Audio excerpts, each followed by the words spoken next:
Strength ఉండొచ్చు, నీకెంతో talent ఉండొచ్చు, నీకెంతో స్కిల్ ఉండొచ్చు, నువ్వు మంచి బ్యాట్స్మెన్ అయి ఉండొచ్చు, నువ్వు మంచి బౌలర్ అయి ఉండొచ్చు, నువ్వు మంచి సింగర్ అయి ఉండొచ్చు. కానీ నేను సింగర్ని, ఇలాంటి ఒక బెస్ట్ సింగర్ ఇక్కడ ఉన్నాడు అనేది నువ్వు ప్రపంచానికి చెప్పకపోతే ప్రపంచం ఎప్పుడు నీ వైపు చూడకపోవచ్చు. అలాగే కాదర్ ఖాన్ అని ఒక ఫేమస్ రైటర్ ఉన్నాడు, మూవీ రైటర్. అతను అద్భుతమైన నాటకాలు రాసేవాడు, కానీ ఎవరికి తెలిసేది కాదు.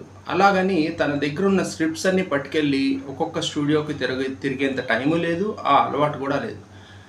మరి ఏం చేయాలి తనని తను మార్కెట్ చేసుకోవటానికి అని చెప్పి ఒక మంచి డ్రామా రాసి, ఆ డ్రామాకి మూవీ ఆర్టిస్ట్ అందరినీ ఒక్కొక్కరిని ఇన్విటేషన్ చేసేలాగా ప్లాన్ చేశాడు. అలా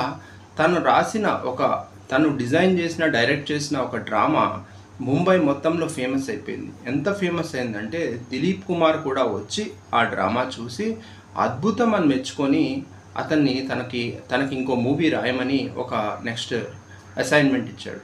సో అప్పటి నుంచి కాదర్ ఖాన్ హిందీ మూవీ ఇండస్ట్రీ మొత్తంలో పోయి ఒక సెలబ్రిటీగా మిగిలిపోయారు.